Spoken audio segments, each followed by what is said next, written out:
वो तुम्हारे job interview क्या हुआ है? कौन सा जॉब इंटरव्यू? तुमने एक जॉब इंटरव्यू पे जाना था कल, तुमने मुझे बताया था। अबे यार वो दफा करो, जब होगा पता चल जाएगा। क्या मतलब पता दफा करो?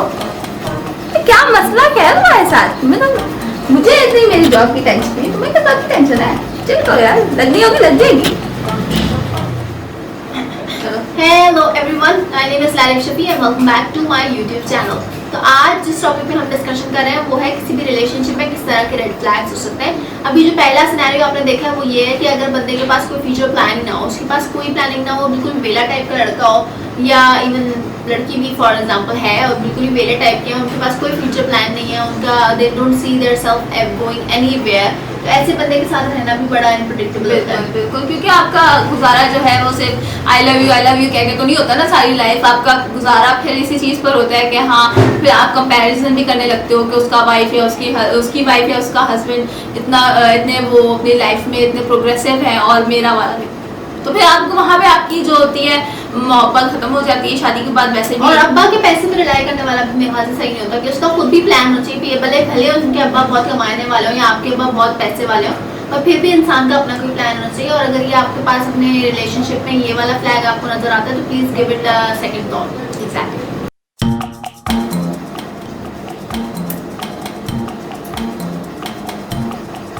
हेलो, बात सुनो, फरिया ने मुझे बताया कि तुम्हें कि कल किसी रेस्टोरेंट में उसने किसी लड़की के साथ देखा है। कौन थी वो लड़की? मुझे? हाँ तुम्हें। कौन सा रेस्टोरेंट में? जो यूनिवर्सिटी के पास है। यार वो मेरी कजन है, मैं तायाबू की बेटी है। तुम भी हर वक्त कुछ भी सोचती रहती हो। घर आई हुई थी यार, लेने के लिए गए थे घर पे लंच के लिए चीजें। तुम्हारी तायाबू की कितनी लड़कियां आखिर? मेरा अब्बा सबसे छोटा है घर में, सारे भाई हैं उनके, तो तायाबू मेरे बहुत सारे होंगे। तो लायर्स जो है ना, लायर के बारे में क्या ख्याल है तुम्हारा? लायर्स आर द लाइक लड़के होते हैं बहुत सारे झूठ बोलते हैं समटाइम्स अपने रिलेशनशिप्स को दूसरे छुपा रहे होते हैं। एक टाइम पे 6 रख के लड़के दोनों हो सकते हैं। हाँ दोनों हो सकते हैं, जो अपने रिलेशनशिप छुपाते हैं, मल्टी रिलेशनशिप छुपाते हैं। हाँ होते हैं, आपको पता भी नहीं होता वो एक तरफ से किसी और से बात करेंगे, दूसरी तरफ से किसी और से बात करेंगे। कुछ लोग जो होते हैं वो बिल्कुल फिजूल बिना वजह भी झूठ बोलते हैं, कोई लॉजिक आती होती है, उनको झूठ बोलने की आदत हो जाती है।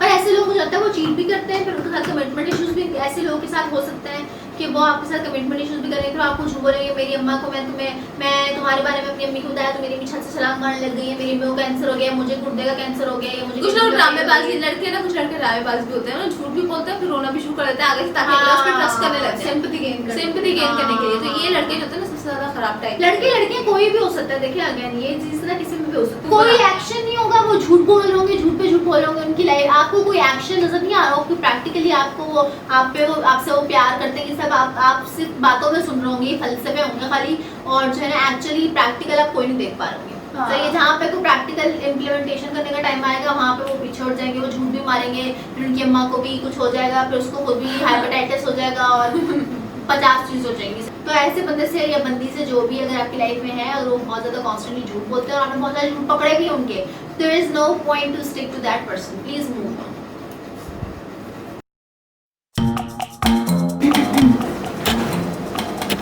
सुनो, हाँ क्या करिए? कुछ भी नहीं, इंस्टाग्राम देख रही थी। अच्छा यार सुनो, मुझे ना एक काम था जरा। क्या यार घर में ना जरा से फाइनेंशियल इश्यूज हैं थोड़े से। फिर से? यार मैं क्या करूँ, मेरे हाथ में थोड़ी है कोई चीज़। तुम देखो लॉकडाउन चल रहा है, ये सब चल रहा है, मैं कहाँ से करूँ पैसे? तुम्हें पता सब काम बंद पड़ा हुआ है यार, मेरी यूनिवर्सिटी की फीस देनी है मुझे ज़रा थोड़ी सी। तो कितना? 50,000। आखिरी दफा दे रही हूँ, मैं इसके बाद नहीं दूंगी। रेस्टोरेंट में भी सारे पैसे मैं ही देती हूँ हमेशा। देखो मैं पढ़ रहा हूँ, मेहनत कर रहा हूँ, हमारे करियर के लिए कर रहा हूँ ना। तुम्हारे को अच्छा लाइफस्टाइल देना है ना, मेरे को पढ़ाई करनी है ना, तुम्हें वापस मिल जाएगा, ये सब मैं वापस दे दूंगा, 1 महीने वापस दे दूंगा। Thank you so much, I love you. Bro तूने मुझे फोन लेने के लिए बोला था एक नया। हाँ तो कौन सा चाहिए तुझे? क्या लिया जो लेटेस्ट चल रहा है? Latest model. लेटेस्ट तो ब्रो बहुत महंगा आता है। अबे क्या गरीबों वाली बातें कर रहा है यार।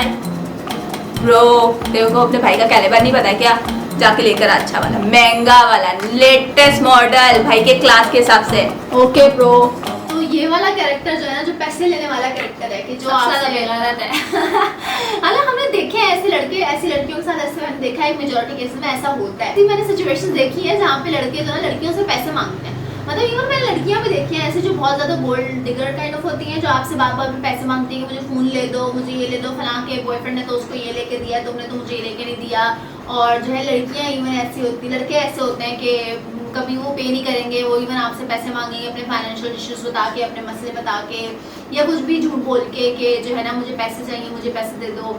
और ख़ासतौर पे वर्किंग वुमेंस के साथ मेरे ख्याल से मैंने बहुत देखी केसेस कि उनके पास ऐसे लड़के आ जाते हैं एट टाइम्स, या फिर आगे पीछे मैंने तो खैर अपनी लाइफ में बहुत लड़कियों से सुना है कि ऐसे लड़के उनको मिल जाते हैं जो कि पैसे मांगते हो। तो ये भी बहुत मेजर रेड फ्लैग है मेरा ख्याल। गिफ्ट खुद अपनी चॉइस से दें तो अलग बात है, हाँ, पर मांग अपनी चॉइस का दे रहे हैं, भाई वो खुद आपसे पैसे मांग रहा है तो वो इट्स अ डिफरेंट केस। हम्म। तो ऐसे केस में तो यू शुड अंडरस्टैंड कि आप उसको पैसे, वो भी आपसे कंटिन्यूसली मांगा जा रहा है और आप भी दे जा रहे हो, तो पहले तो आप खुद में पैसे या फिर पहले तो आपको चीज, खुद या में- अब कोई लड़की भी आपसे आईफोन 11 मांगना शुरू हो जाए कि मुझे आईफोन 11 ले दो, हाँ। या ये कर दो, मुझे गाड़ी ले दो, और आपको खुद भी सोचना चाहिए कि जो बंदा अभी अपने छोटे छोटे खर्चा खुद नहीं उठा रहा, वो फ्यूचर में आपके इतने सारे खर्चे कैसे उठाएगा।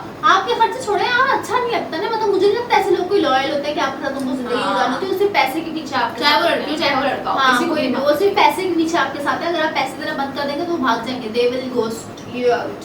हाँ। तो this is the major red flag I think. सुनो, ये लड़का कौन है? ये जो तुम्हारी हर डीपी पे सबसे पहला लाइक और वो भी हार्ट रिएक्ट उसी का आता है। वो तो मेरा कजन है। ये कौन सा कजन है भाई? कुछ ज्यादा इंटरेस्ट नहीं ले रहा हो तुम्हारे अंदर? तो वो कजन है, नहीं कर सकता क्या कमेंट वगैरह? हार्ट रिएक्ट कजन है तुम्हारा भाई थोड़ी है। हम तो नहीं करते भाई हमारी कजन्स के। तो जी एक ये टाइप होती है कि पासवर्ड दे दो, ये दे दो, वो दे दो, पोसेसिव, एक्स्ट्रा पोसेसिव, आजकल तो वैसे इश्यूज वाले। आजकल वैसे भी इतना ज्यादा सोशल मीडिया और ये सब गैजेट्स वाला इतना ज्यादा है, और ये सब इतना ज्यादा हर कोई अपनी तरफ से चीटा बना हुआ है। ठीक है, अगर किसी को चीट करना होगा ना तो उसको एक अकाउंट की जरूरत नहीं है। ठीक है, आप उसको एक अकाउंट का पासवर्ड दे भी दोगे ना तो वो दूसरे अकाउंट से आपको चीट करेगा। तो पासवर्ड मांगने वाली सेंस नहीं, बचपन है मेरे ख्याल से। हाँ, ये बचपन है, और दूसरा आप सेंस भी तो यूज करें ना। आजकल अकाउंट बनाना कौन सा मुश्किल काम है।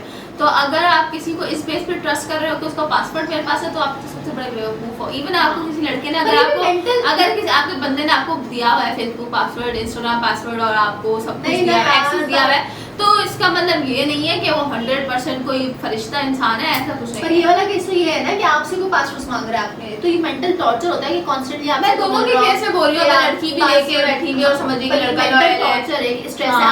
आप एक दफा पासवर्ड दे देंगे, फिर वो पासवर्ड पे चेकिंग होती रहेगी कि ये हाय का मैसेज क्यों आया, ये हेलो का मैसेज क्यों आया, या ये कमेंट क्यों हुआ, या ये फलां चीज क्यों हुई। तो ये जो कॉन्स्टेंटली एक आपके पास पोकिंग चल रही होती है ना, कॉन्स्टेंटली एक दिमाग पे जो टेंशन सवार होती है कि ये क्या है, वो क्या है, ये सिर्फ क्यों टॉर्चर है, है। ये टॉर्चर है। ये टॉर्चर शायद टेम्परेली आप बर्दाश्त कर भी लेते हैं, और लॉन्ग टर्म में ये टॉर्चर आपके लिए मेरे ख्याल से मेंटल हेल्थ इशू भी हो जाता है कि आपको कोई कॉल करके वापस पूछ रहा हो कि पहुंची कि नहीं पहुंची, वहाँ जाते हुए क्यों नहीं बताया, निकलते हुए क्यों नहीं बताया, किस टाइम तुमने चेक इन किया, किस टाइम तुमने चेकआउट किया। भाई तुम क्या गूगल मैप हो कि तुम पे मैं चेक इन चेकआउट डालूं? क्या हो तुम? एग्जैक्टली, क्या जरूरत है भाई? पेरेंट्स, ये काम पेरेंट्स का है, पेरेंट्स का काम है ख्याल रखना। हाँ, मैं और पेरेंट्स भी किसी Why are you अब नहीं पूछे trying तो to who be- are you to ask someone के इतना हाँ। चेक इन, इतना चेकआउट्स। इतना अब्बू नहीं बनना चाहिए।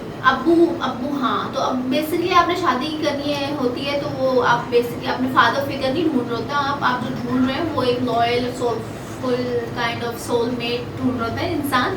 तो अगर आपके साथ ये वाला केस है कि जो आपको हर वक्त मेंटली टॉर्चर करता हो और इस तरह से रखता हो, तो इससे बेहतर है कि आप जस्ट कट हिम शॉर्ट।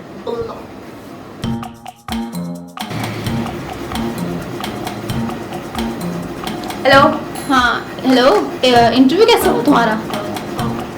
तुम्हें इस बात का मसला है? तुमने तो सुबह सुबह नहुसत फैला दी थी लड़ाई करके मुझसे। सही कहती है मेरी माँ, तुम्हारी वजह से इंटरव्यू खराब हो गया मेरा।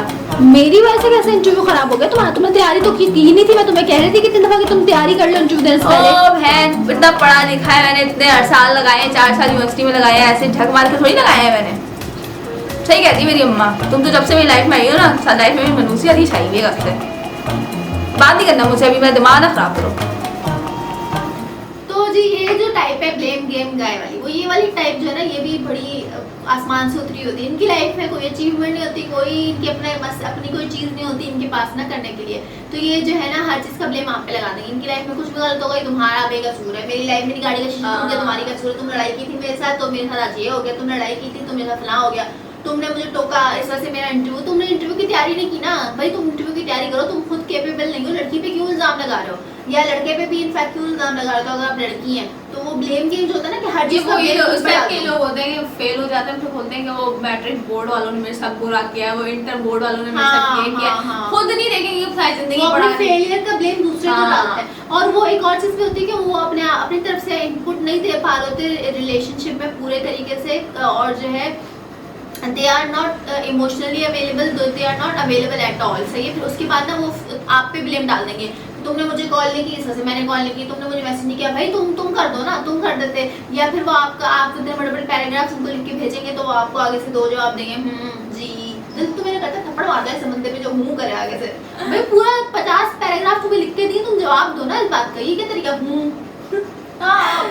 उसको उसका मतलब इसका मतलब उसको कोई वो अट्रैक्शन उसको ही कोई नहीं है। हाँ उसको कोई जरूरत ही नहीं है भाई आपकी। उसको बस मुंह हाँ ही करना है और वो ब्लेम डालेगा, बस एंड में आके कह देगा सब तुम्हारी वजह से हुआ। और आप ऐसे बंदे को छोड़ के चले जाएंगे तो आगे से वो तब भी पीछे से आपको ही कोसेगा कि तुम्हारी वजह से तुम छोड़ के चली गई मुझे। वो ये नहीं देखेगा कि उसके अपने क्या क्या इनपुट थे इस चीज के पीछे, वो ये नहीं देखता। वो सिर्फ आखिर में ब्लेम डालेगा कि फलां वो मुझे छोड़ के चली गई, डरपोक थी और ऐसी थी और लॉयल नहीं तुम थी लोगों और ने क्या, तुमने ये नहीं किया, तुमने घर में बात नहीं की, तुमने वो नहीं किया, तुमने हाँ वो हर चीज का इल्जाम आप पे डालता है। तो बेसिकली वो ऐसे बंदे के साथ रहना भी एक बहुत टॉर्चर होता है।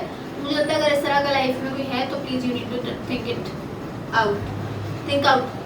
नहीं ऐसा कोई है You तो just need to उसके get बाद rid of it. हाँ गेट रिड और may be give it a second thought.